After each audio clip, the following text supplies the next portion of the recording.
When cutting lightweight materials with pure Waterjet cutting, the challenge is not only the cut itself, but also what remains on the water surface. Pure Waterjet cutting uses only a high-pressure stream of water, without abrasive. It works well with foams, insulation materials, and engineering plastics. The challenge is lightweight residues that float on the water surface, move around the tank, and can mix with finished parts.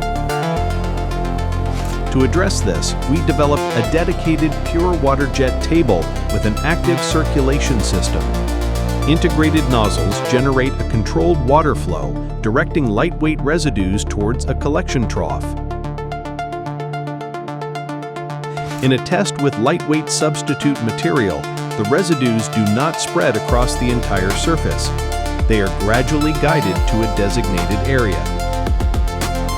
As a result, the table helps keep the tank cleaner, supports the operator's work, and enables a smoother production flow. Want to see how this solution could work in your facility? Contact us or visit our website, eckertcutting.com.